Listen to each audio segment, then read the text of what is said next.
The Nephites performed priesthood ordinations by the laying on of hands. There is scriptural evidence that the Israelites did as well in both Old Testament and New Testament times. When Joshua replaced Moses as the head of the church and the leader of the Israelites, Moses was commanded by the Lord to lay his hand upon him and give him a charge in front of all the congregation of Israel.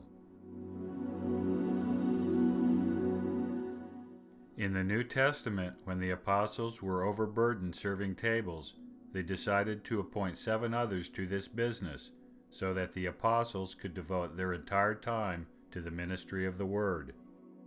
They then selected 7 brethren, including Stephen, and laid their hands on them. The apostles followed the pattern described by Moroni, first praying to the Father and then laying on their hands.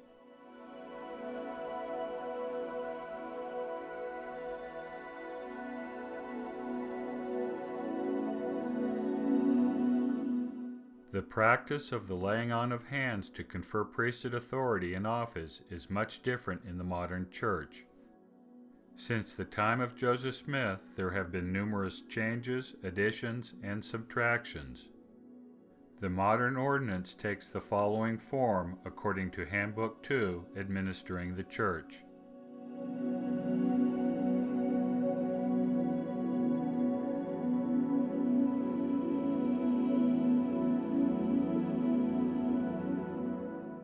In the modern ordinance, unlike the ordinance as described in the New Testament and Book of Mormon, there is no initial prayer to the Father. Instead of addressing the Father, the one performing the ordinance addresses the person being ordained. The handbook cites no scriptural or revelatory basis for this change. The handbook then requires the one performing the ordinance to state his priesthood authority, whether it be Aaronic or Melchizedek. This is another change, one by addition. In the ancient form of the ordinance, the officiator did not state his authority. In our dispensation, John the Baptist conferred Aaronic priesthood upon Joseph Smith and Oliver Cowdery without providing his priesthood credentials. The handbook cites no scriptural or revelatory basis for this change. The third step in the ordinance is the conferral of Aaronic or Melchizedek priesthood before the ordination to office. The Scriptures make no mention of having to first confer priesthood before ordaining to office. John the Baptist did confer Aaronic priesthood upon Joseph and Oliver, but he did not ordain to office. The conferral of Aaronic priesthood is doctrinally problematic. The handbook gives the bishop oversight on the conferral of Aaronic priesthood and ordinations to its offices. However, as we pointed out earlier, member is an office of the Aaronic priesthood. All members have Aaronic priesthood bestowed upon them through the ordinance of confirmation.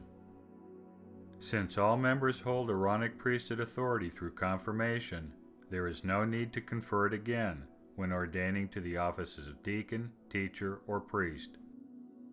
The Church mistakenly believes that members do not have Aaronic priesthood and as a result has added this requirement. The handbook cites no scriptural or revelatory basis for this addition. Step 4 in performing an ordination is bestowing rights, powers, and authority. Certainly, priesthood brings with it rights, as the Lord explained to Joseph Smith in Liberty Jail. Yet the Church has never explained which specific rights belong to each of the priesthood offices.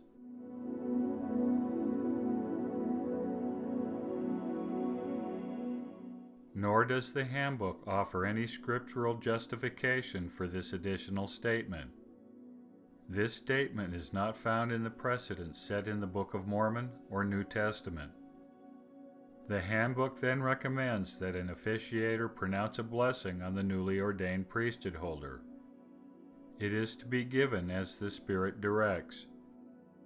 Neither the ordinances of conferring priesthood recorded in the Book of Mormon or in the New Testament or in the Pearl of Great Price mention giving a blessing as part of the ordinance.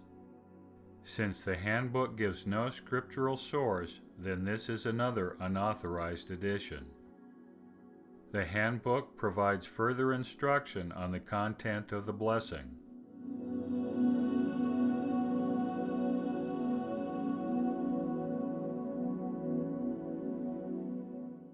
The church should not have to advise a priesthood holder about what he should or should not counsel, instruct, or teach during a blessing if he is truly giving the blessing as the Spirit directs.